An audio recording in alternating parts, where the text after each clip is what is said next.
बिस्मिल्लाहिर्रहमानिर्रहीम। Dear students, आज हम पढ़ेंगे फिज़िक्स 10th क्लास की फ़िज़िक्स है, chapter number 10, lesson number 1। Chapter number 10 इसलिए कि 9 चैप्टर आपने 9th में पढ़े थे। इस किताब का ये पहला चैप्टर है जिसका नंबर है 10 और इसका अनुमान है सिंपल हार्मोनिक मोशन। इसको अगर मुख्तसर करके लिखें तो ये होता है SHM, सिंपल हार्मोनिक मोशन। ये चैप्टर का अनुमान है। उससे पहले हमें ये जानना ज़रूरी है कि वाइब्रेटरी मोशन क्या होती है। वाइब्रेटरी मोशन का दूसरा नाम है ऑसिलेटरी मोशन। ये मैंने एक पेंडुलम बनाया हुआ है। यहाँ देखें, धागे के साथ एक बॉल बंधा हुआ है। इसको ऊपर करके जब मैं छोड़ूंगा तो ये ऐसे जैसे झूला जो है वो हरकत करता है, तो ये ऐसे हरकत करता है। तो ये सेंट्रल पॉइंट जो होता है इसे मीन पोजीशन कहते हैं और ये एक्सट्रीम पोजीशन होती है। जहाँ एंड तक वो जाता है ये एक्सट्रीम है। तो फिक्स पॉइंट के इर्द गिर्द जो है उसकी मूवमेंट होती है। इधर ये फासला और ये फासला बराबर होते हैं हमेशा। इसको एक्स के साथ शो किया गया इस फासले को, और ये फासला भी एक्स के बराबर होगा। तो ऐसी हरकत जो किसी एक पॉइंट के इर्द गिर्द आगे पीछे होती है उस हरकत को वाइब्रेटरी मोशन कहते हैं। और ये जो इसका एक चक्कर होता है, मतलब यहाँ ए है, ये बी है, और ए से बी और बी से ए, ये पूरा एक चक्कर जो होता है इसे एक वाइब्रेशन कहते हैं। एक वाइब्रेशन कहते हैं। वाइब्रेशन का दूसरा नाम ऑसिलेशन है। तो वाइब्रेटरी मोशन कौन सी मोशन होगी? बैक एंड फोर्थ मोशन होती है, यानी आगे और पीछे।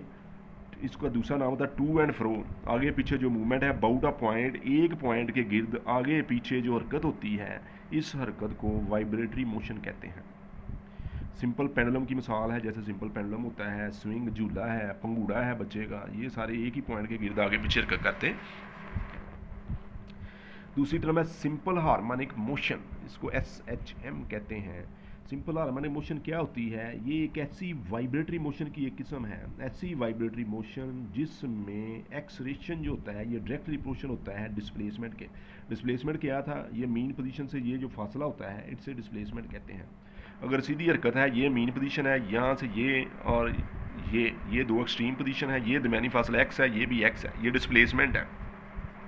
मीन पोजीशन से एक्सट्रीम पोजीशन के दरमियान जो फासला है इसे डिस्प्लेसमेंट कहते हैं। तो acceleration is directly proportional to displacement, और ये इंसान नेगेटिव साइन है। नेगेटिव साइन से मुराद ये होती है कि इसकी डायरेक्शन जो है वो उसका अपोजिट होती है। मसलन अगर ये इधर कर रहा है तो ये हमेशा मीन पोजीशन की तरफ ही होगी, इधर कर रहा है डायरेक्शन इस तरफ होगी एक्सलेशन की। तो इसका मतलब ये हुआ कि जितना ज़्यादा डिस्प्लेसमेंट होगा, ये फासला जितना ज़्यादा होगा, मिसाल के तौर पर ये फासला अगर मैं बढ़ा दूँ, यहाँ तक कर दूँ, ये फासला बढ़ जाएगा। ये पहले तो कम था, अब ज़्यादा हो गया।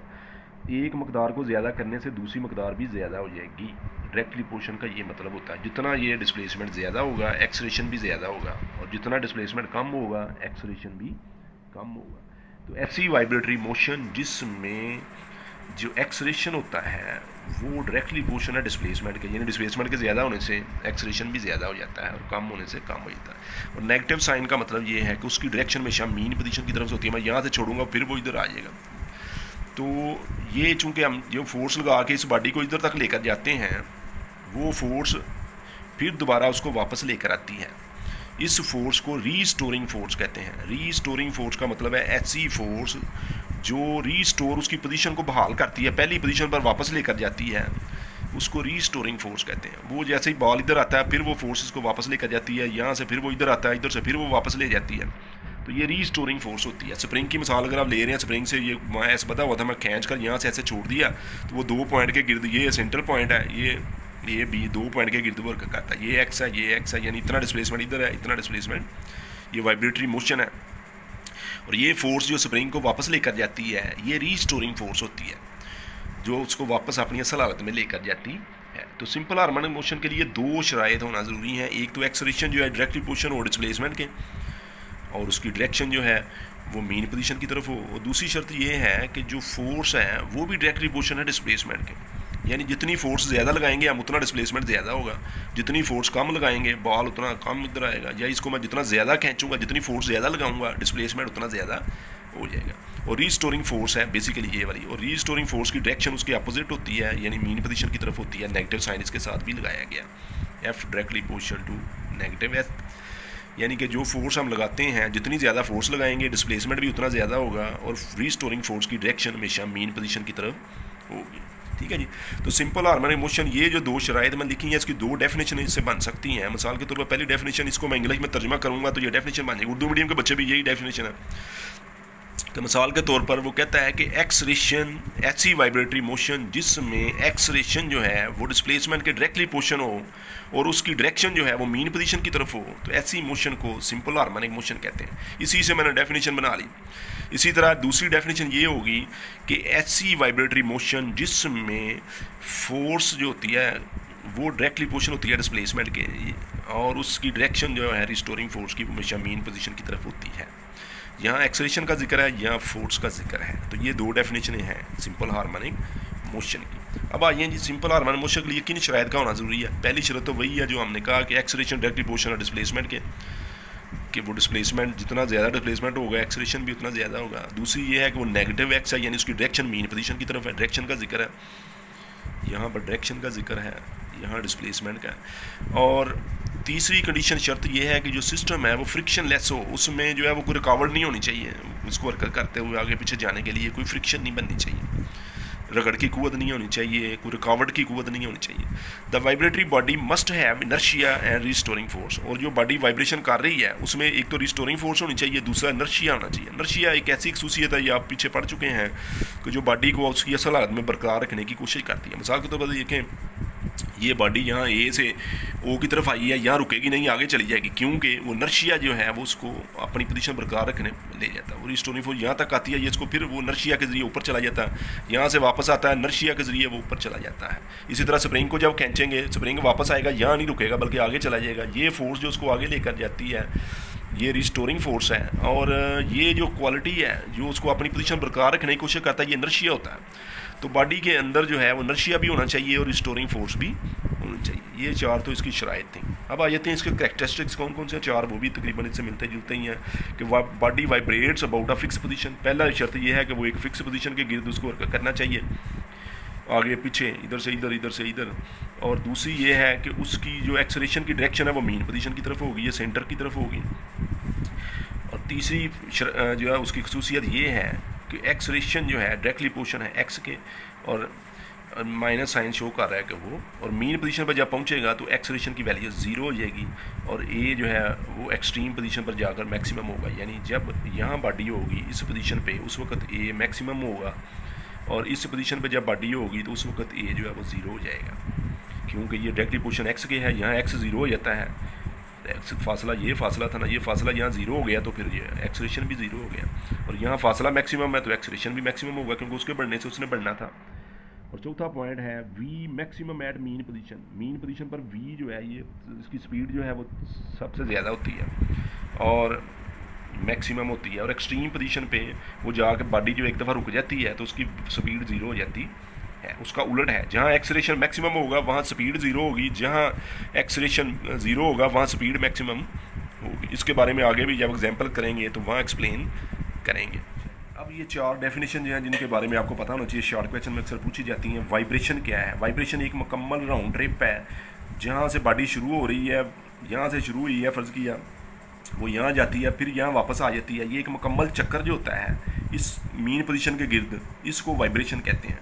इसको मसाल यहाँ पे अगर बॉडी यहाँ गई फिर यहाँ वापस आ गई, एक पूरा साइकिल मुकम्मल करने पर मीन पोजीशन सेंटर में है, सेंटर के गिर्द जो एक पूरा साइकिल होता है, एक चक्कर होता है, उसे वाइब्रेशन कहते हैं। और टाइम पीरियड क्या है? एक चक्कर मुकम्मल करने के लिए जितना टाइम चाहिए उसे टाइम पीरियड कहते हैं। ये कैपिटल टी से लिखा जाता है, स्मॉल टी से अगर लिखें तो वो टाइम वो और होता है, टाइम पीरियड कैपिटल टी से होता है। एक चक्कर मुकम्मल करने के लिए जितना टाइम चाहिए वो उसका टाइम पीरियड है।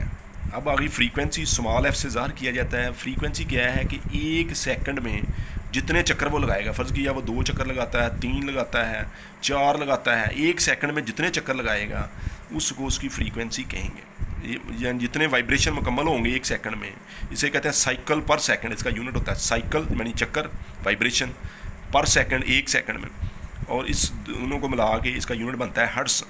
इसको हर्ट्ज़ के साथ शो किया जाता है। टाइम पीरियड को सेकंड में शो करते हैं, फ्रीक्वेंसी एफ को हर्ट्ज़ के साथ साइकिल पर सेकंड, यानी एक सेकंड में जितने चक्कर लगाने हैं उसने वाइब्रेटिंग बॉडी ने, उसको उसकी फ्रीक्वेंसी कहेंगे। एम्पलीट्यूड क्या है?